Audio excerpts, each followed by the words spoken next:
live on a Friday evening. I hope you guys are off to great weekends, depending on what you're up to. Maybe you're just wrapping up work. Maybe you're commuting. Maybe you're walking the dog. Maybe you're on the treadmill.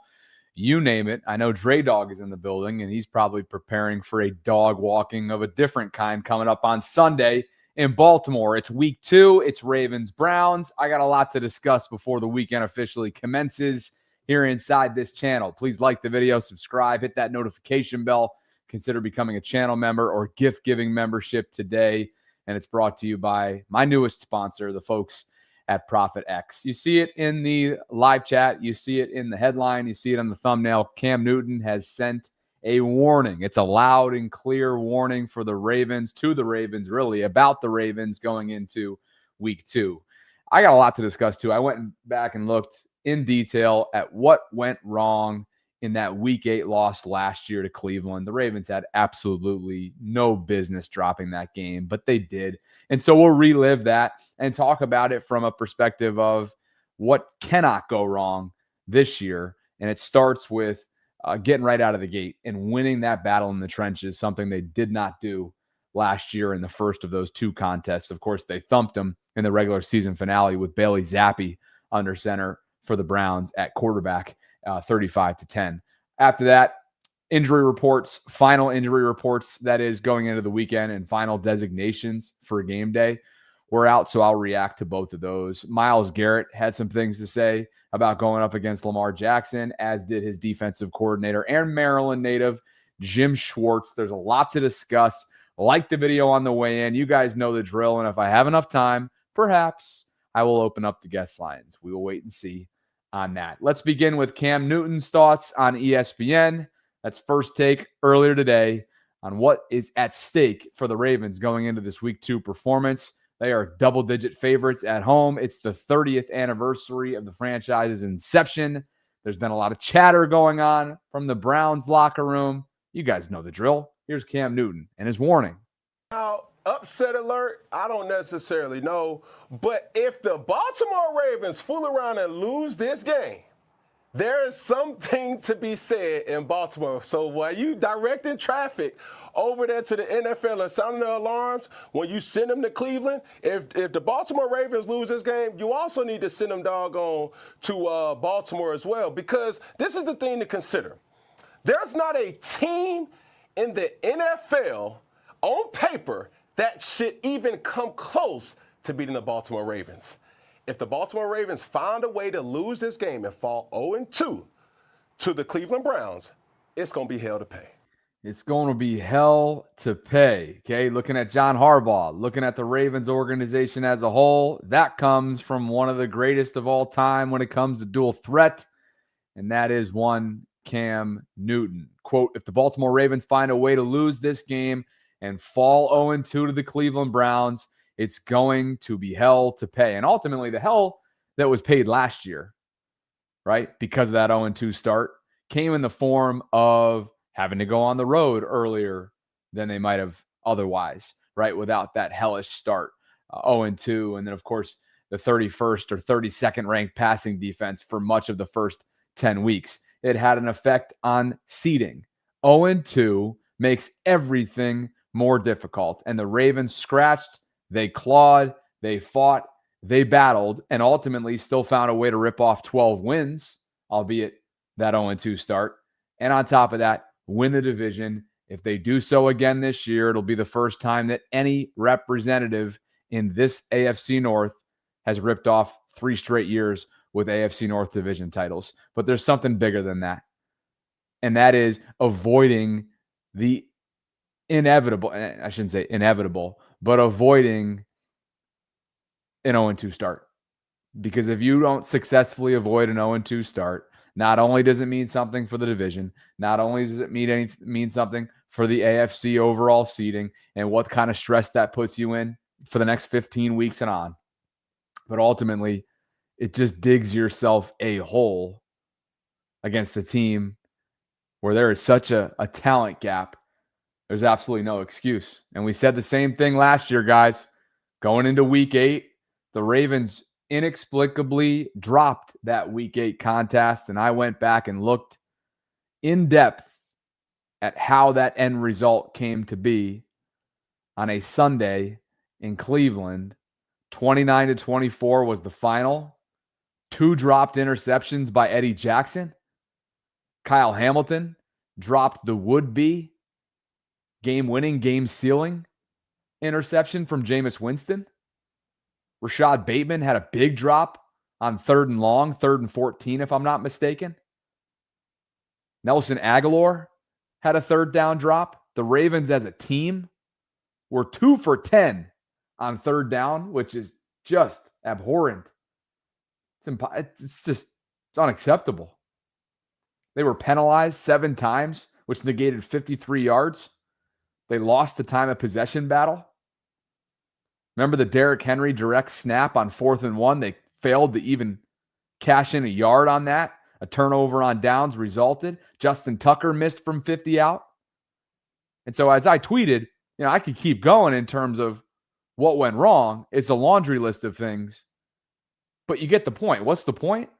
A lot, much like it did on Sunday night in Buffalo. A lot had to go wrong for the Ravens, whether it was self-inflicted, whether it was the stuff that's out of their control, sometimes when it comes to the officiating side of the game.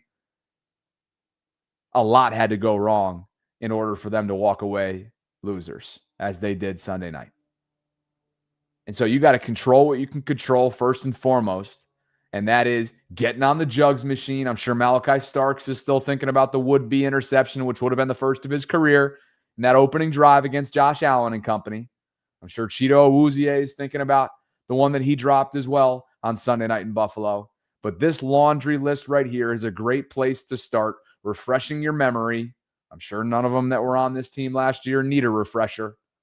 But just in case they do, this is the type of stuff that when it goes awry in AFC North divisional play, things get crazy.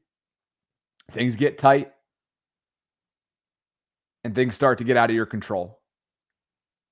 The Browns are a competitive team. They've won, 4 of the last 7 or 5 of the last 7 or something like that against the Ravens. They always play them tough. They smacked the hell out of them in the trenches in this Week 8 game last year that I'm showing up on the screen. And you already know that Myles Garrett and company are coming with vengeance. They feel disrespected. Some of them in that locker room have been chatting a lot of junk. And they also know that double-digit spread, they're using that as extra motivation this week. Any more motivation for you whatsoever that the Browns are 11.5-point underdogs in this game and nobody's kind of giving you guys any kind of a chance? That was 12.5 last I checked, but yeah, it definitely goes to my mind. When we're working throughout the week. 12.5 last time I checked. Well said there. Well played by Myles Garrett. They all are aware of the disrespect from Vegas. Is Vegas wrong? I don't think so. There's a real significant talent gap. But as we learned on Sunday night, not always the most talented team walks away victorious. Injury report, Ravens will be down. A couple familiar names and faces here if you've been following along over the last month or so. Jair Alexander was limited on Wednesday, but participated in full Wednesday, Thursday, so he'll be good to go. I should say Thursday and Friday he was a full participant, so they're going to continue to be careful with him in that knee. Thought 30% of the snaps on Sunday night was a little bit rich, given how long it had been since he had played meaningful regular season football. I'll be curious to see if they cut back on that a little bit in terms of his playing time. Rashad Bateman, he'll be good to go. Missed Friday's practice with a personal related issue. Hope everything's well for him. Isaiah Likely and Pat Ricard continue to be the players that are DNPs, or in Isaiah's case, at least he was upgraded to limited on Friday. Perhaps that's a suggestion that he might be ready to go come Monday night, 10 days from now, when the Ravens host Detroit in front of a primetime audience. But Isaiah's made it very clear, whether it be some of his social media posts or even what beat reporters have observed in recent days, him working off to the side, that his return could be imminent. And obviously that means a lot for the Ravens offense. Hopefully they slap a pitch count on him in terms of his usage in the early going. You want to be careful with him and with respect to his ramp-up period. Too important of a player for them. You want him when it's all said and done and you're making a postseason run, because he's proven to have that clutch gene in him. And we know that he's much more than just a simple tight end out there. In this scheme, in this offense, with that rapport that he established quickly and early on in his career with Lamar, you want number 80 streaking out there as much as possible. The Pat Ricard, truly, the Pat Ricard absence, extended absence, one kind of popped up out of nowhere. Then again, hadn't practiced at this point since mid-August, dealing with a calf. It's a soft tissue calf. And clearly the Ravens want to be careful with this because Pat's trending towards missing his second consecutive game to start out the season. And while through 3.5 quarters, you didn't necessarily feel his absence on Sunday night in Buffalo, you're more of a steamrolling, bruising team with number 42 out there. And so that's one that I want to continue personally to watch closely. Because as John Gruden always says, this dude's the straw man. He is the straw that stirs this Ravens drink. He opens up so much space for their ground game. Such a willing blocker. Just a brute force type of bad man out there. Selfless as hell. All kinds of different alignment flexibility. Can catch the football if you need to in a pinch. So that's something to watch. The progression and overall status of Pat Ricard moving forward, because I'm not sure there's anybody that's more important outside of Lamar Jackson on this team in terms of what they want to do schematically than number 42, Pat Ricard.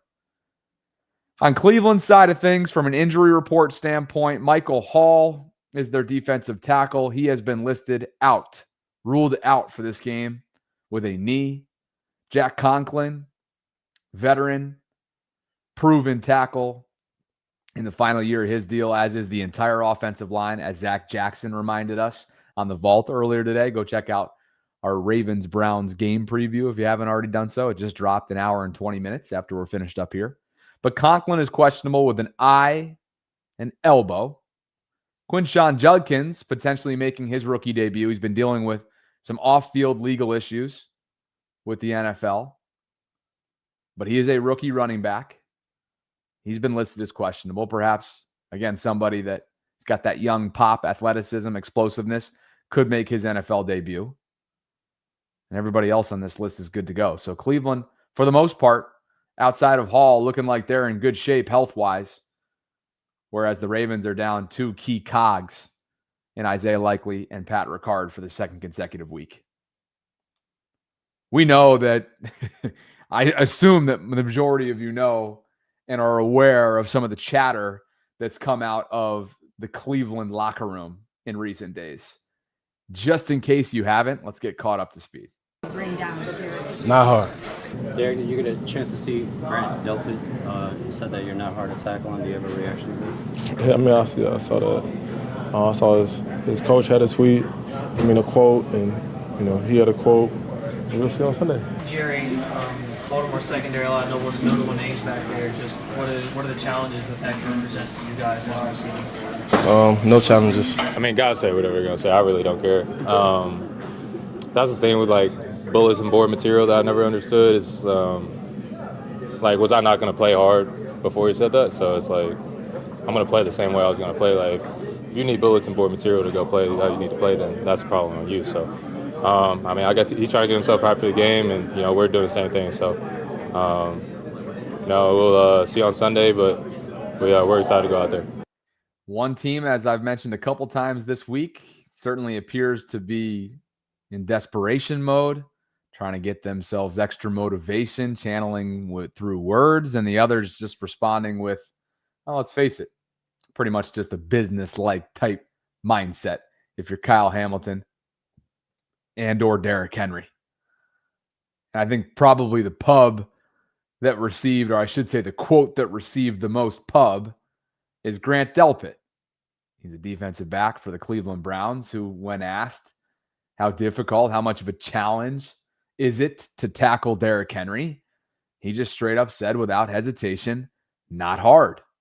Myles Garrett, his teammate up front on that defense, perennial Pro Bowler, perennial All-Pro, perennial candidate for Defensive Player of the Year in this league, had this to say in response to his teammates' comments.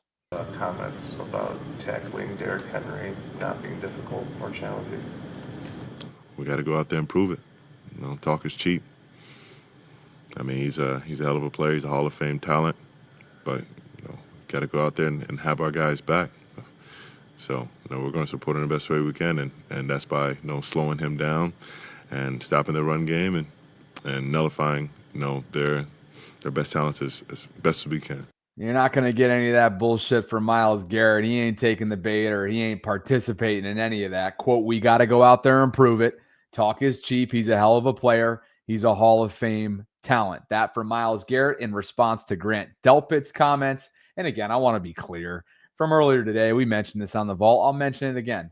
These are prideful players on the other side. These are professionals. These are paid professionals. And these are darn good professionals, at least when it comes to several of these Browns defensive players. With all of that said, right, they know how challenging it is to bring down Derrick Henry. Just ask Jeremiah Owusu-Koramoah. My God, I don't want to make light of that hit whatsoever that he sustained last year that may very well have handed him a season-ending, career-ending, perhaps, neck injury. So when 22 gets going downhill, you get him going with a head full of steam, and he's flirting with that 20-mile-per-hour zone, and he's rolling. Look out. Look out. That's a level of force that's just unknown to mankind. Not an enthusiasm. Perhaps he runs with an enthusiasm. Shout out to the Harbaugh family. Unknown to mankind. But I think two things can be true here. Grant Delpit is responding to the way that these questions are asked as if to say, you don't belong with the Ravens on the same field. And at the same time, I think Grant put a little extra zest on it. Same thing with Jerry Jeudy. And it certainly led to a lot of entertainment, a lot of chatter going into this weekend. And then, oh, by the way, the Ravens' decision, because it's their home opener, to celebrate their 30th anniversary. They're calling it Forevermore. There's going to be a flyover. Ozzie Newsome, the great Ozzie Newsome, former Cleveland Brown, Hall of Fame player, Hall of Fame executive. He's had 2 Hall of Fame careers in one lifetime. He'll be the legend of the game. There'll be a lot of past Ravens legends invited to the game, posted up on the sidelines. A lot of extracurriculars, a lot of celebrations. And as the Ravens noted, since the bank opened up in 1998, their home rankings have been nothing but dominant. They rank first in rushing offense, first in rushing defense, first on third down defense, first in red zone defense, first in total overall defense, and third in winning percentage. We'll see if that continues coming up on Sunday. But again, there's been a lot of noise being made about this moment, about this celebration, and why Cleveland clearly has taken it personally. We've played for you a number of different radio personality clips in the Cleveland area that have gone viral. Ken Carman noting, quote, I think it's very personal from the organization of the Ravens as a giant FU to Browns fans. Some of us remember the history. Maybe some of us were alive for that history, or at least you were in the smack dab middle of your fandom. I don't know. But Art Modell's decision to move his organization from Cleveland to Baltimore ruffled a lot of feathers. And clearly those in the Cleveland area that were growing up around then or had a true fandom around that time haven't gotten over it. And that has played out in the public eye this week. Chris Canty, former Raven, now analyst, he always calls a spade, doesn't mince his words on ESPN's airwaves. He had this to say, quote, I love it. Tap dance on the entire city of Cleveland.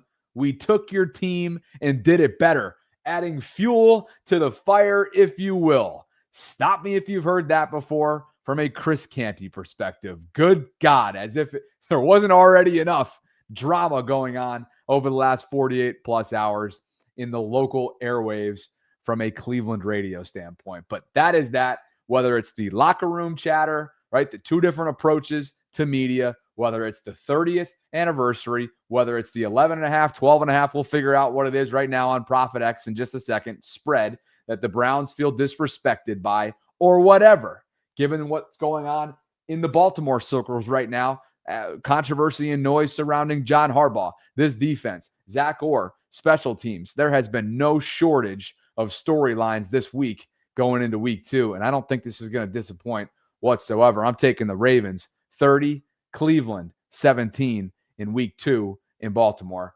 Let me know what you think in the live chat. Thanks to Barry Hayes for being here. It's a $20 super chat from my man. He says, man, I hope Mr. Number 77, the AKA, fa la la la la la la la la, shows up to play or he needs to go. The right-hand side of Baltimore's offensive line at times struggled against Ed Oliver and company on Sunday night in Buffalo. Guess what, though? A.Q. Shipley, okay, former O-lineman. He's a Pat McAfee show contributor now. He had the Ravens' week 1 performance as the top-ranked offensive line team all week long, all league-wide after 1 week. And remember, Derrick Henry probably would have went for 2 bills, meaning 200 rushing yards, had he not fumbled in a big moment in the fourth quarter.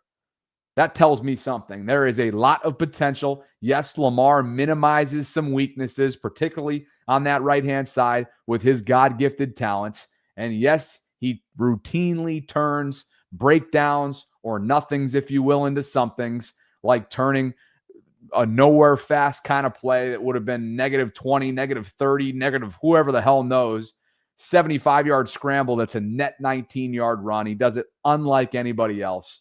But yes, I'm with you, Barry. Daniel Fa'alele, Roger Rosengarten as well have to show up. We'll see who Myles Garrett lines up against. Apparently, Zach Jackson from The Athletic in Cleveland, as he told us earlier today, he seems to think that Myles isn't going to move very much off the left-hand side of Baltimore's offensive line, meaning there's going to be a lot of one-on-one matchups with he and Ronnie Stanley, which always makes for a blockbuster matchup, being that these are 2 all-pro talents going head-to-head. So, or at least in Ronnie's case, a former all-pro.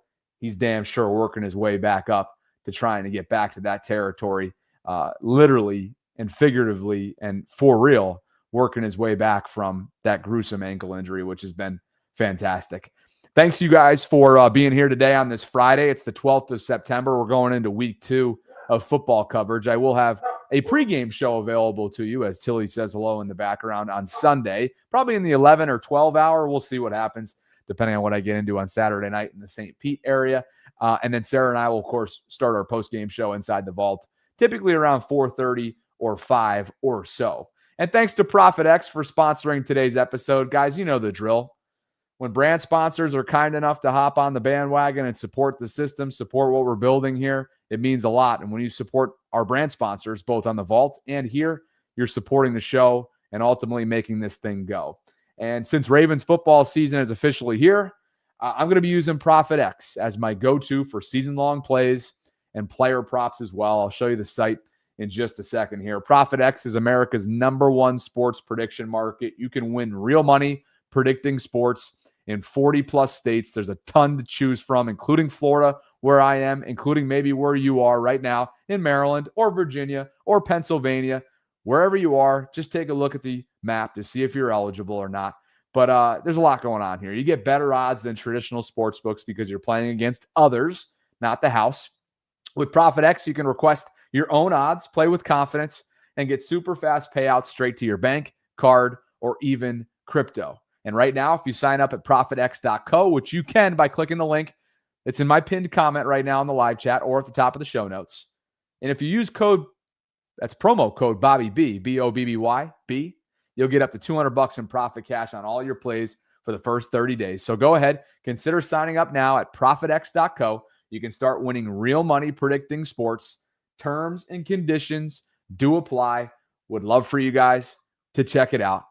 And when you do click that link, it'll take you on over to this website, which is very easy to navigate and maneuver around. And you can toggle back and forth between all these different leagues. For our purposes, we'll stick with the NFL. College football, of course, gets underway tomorrow, which should be fun. I know down here, man, college football runs rampant down here. I mean, remember, I grew up in upstate New York, okay? All due respect to SUNY Albany and Syracuse, which is about 2 hours away. I didn't see legitimate college football 18 years into my life. I just didn't. And then I go to a school like Loyola, which doesn't have college football, and all due respect to the Maryland Terrapins, but unless you're going to Penn State, not a lot of options that are readily available from Baltimore. And so, quite frankly, until my ex invited me to a legit, her alma mater, a Clemson Florida State game, I hadn't really gotten a taste of college football until several years ago. Anyway, it's running rampant down here. My cousin's a Gators fan. God bless him after that loss to, South Florida a week or two ago. But anyway, okay, so it's 11.5. I was wondering where the spread is as of right now, 5:30 on Friday evening going into the weekend. It is 11.5. That's what the Ravens are in terms of favorites going into this. 44.5 is the over-under, and you can get down to the nitty-gritty here with different player props. Derrick Henry to score a touchdown. You know you can never go wrong with that. Lamar to score a touchdown. Both of those guys scored on Sunday night in Buffalo. I'd expect that to be the case. Unless Cleveland starts to stymie him early, and you got to look out for that because of just how dominant they are up front with Myles Garrett and company. Jerry Jeudy to score a touchdown. He's coming off a Pro Bowl caliber year with over 1,200 yards receiving. What about David Njoku? Talented tight end for them. He's given the Ravens fits. I mean, you can bring this thing down literally to first half.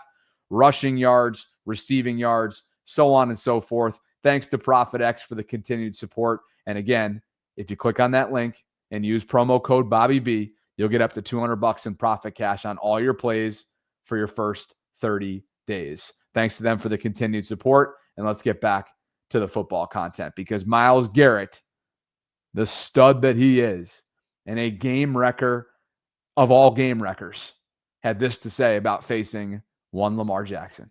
Practice week, are the rush rules a lot different the week you go against Lamar than other weeks? I wouldn't say the rush rules are different. I would say they're more emphasized. Obviously, he's the most athletic quarterback probably that we've ever seen. So, you got to make sure that, you don't let him escape to his throwing hand. And, you got to treat him like he can throw it like the best of him and he can run it like the best of them. So, you're not trying to mash the hand. You're trying to get his ass down. It never gets easier playing Lamar, but how does familiarity with him, the amount of familiarity you have with him, help as you go into a matchup in terms of when you're on the field?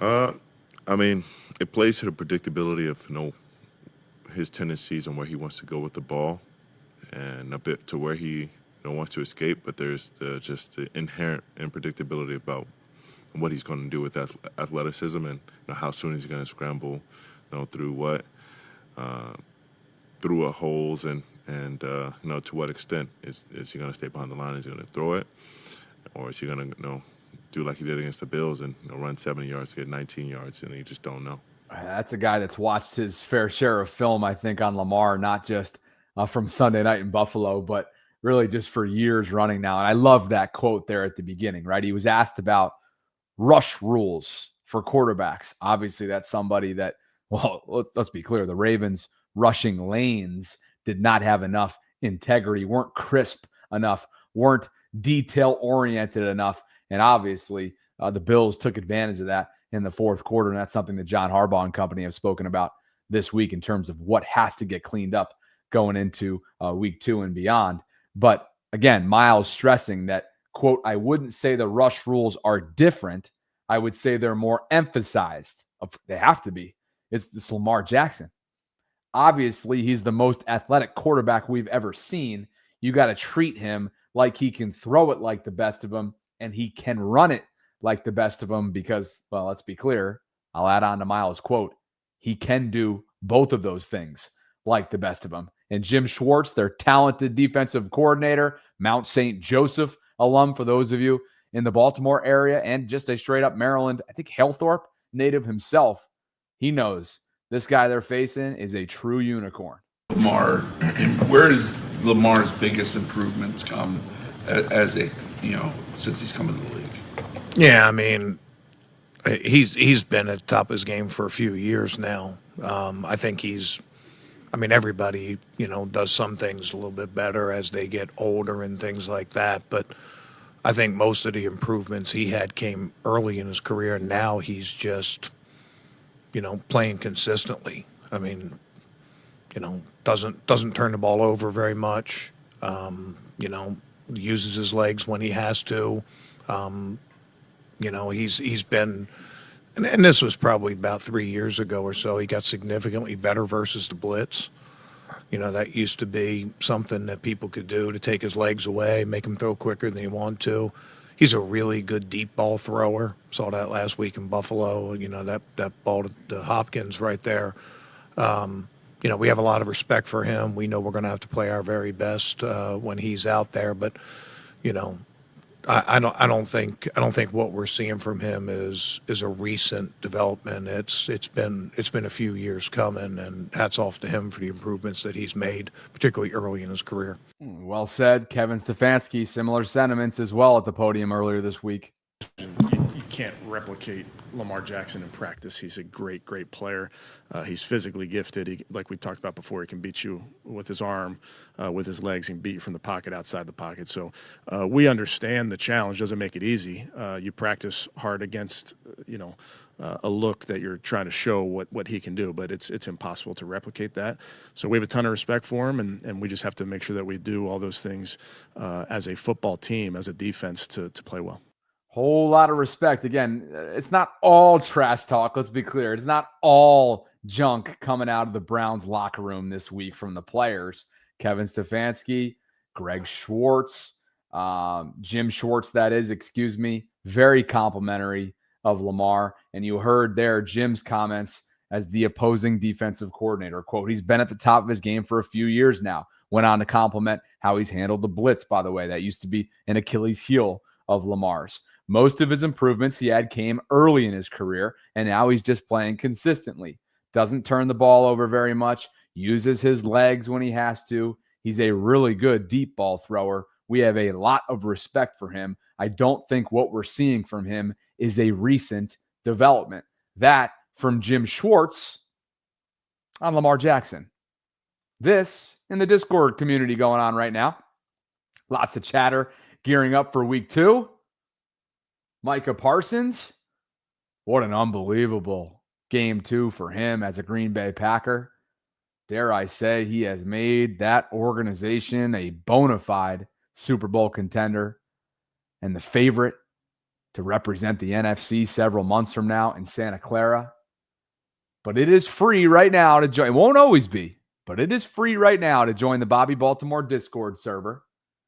Jabbo, one of my moderators, getting after it as he always does. When you click the link that's a pinned comment right now in the live chat, you can become like Mike and Dunk and 900 plus others who are a member of this community. It's a 24/7 hub for conversations surrounding Baltimore sports, and there is much more than just football chatter in here. Rave Kingdom typically bitches about something related to the Ravens offensive line in general. We talk Terps across the board athletically, Ravens football, and all other football topics as well, like the 30th anniversary celebration that's getting a whole lot of pub, Orioles baseball, and just straight up the sport as a whole. In this chatter, Washington Capitals hockey, not too long until things get going back in here. And I'm sure hoops, while it hasn't been busy in well over a month, I'm sure that won't be the case in a few weeks. Once they get going around, what is it, Halloween or so? Swag showcase. This is pretty cool. T Plus showing, looks like he got a box as a PSL owner. Oh, this is dope. Little collectible. What is that? Oh, wow. So this must be, 30th anniversary helmet. Is it kind of designed after the new alternate too? That's dope. Well done there. Yeah, that's insane. I'm going to give that a heart.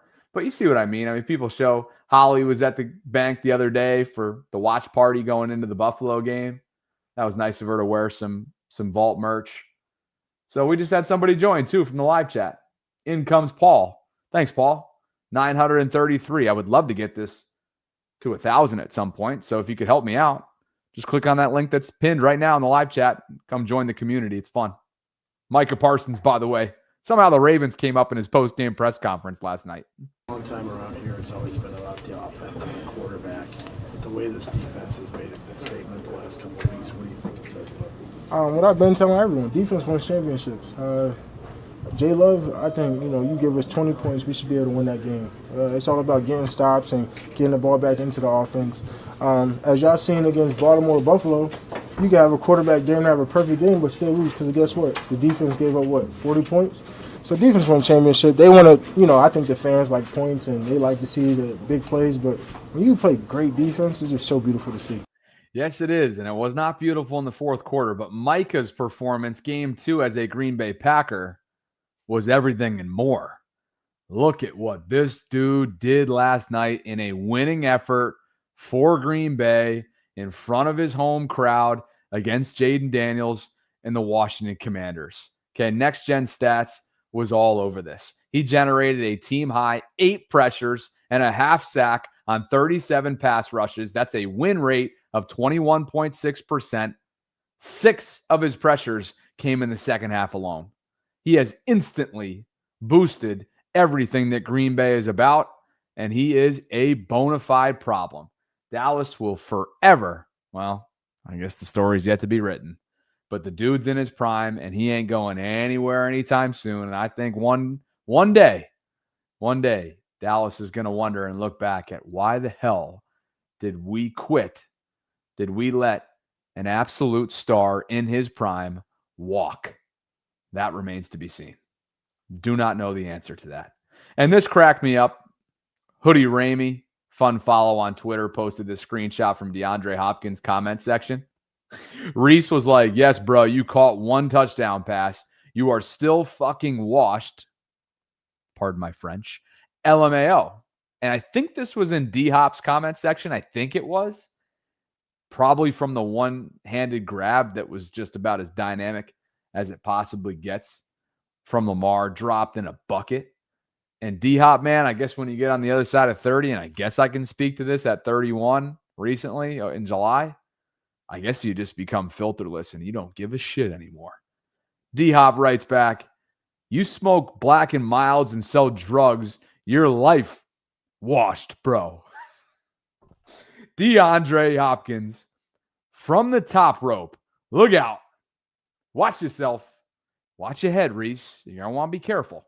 That's like when PKB, Fat Country Boy, comes in this live chat looking for smoke. And then he typically leaves with it on the chin. Don't you, PKB? Where the hell you been? Miss that guy, man. I miss him dearly. I really do. Oh, goodness gracious. Thank you guys for spending some time with me. I am going to go and take a breather for the first time this week, and it really does feel like that for the first time this week. So thanks to ProfitX. Thanks to those of you who've joined the Discord community. Thanks to those of you who celebrated an awesome week. I know it wasn't the best result for you on Sunday night, but we had a ton of coverage.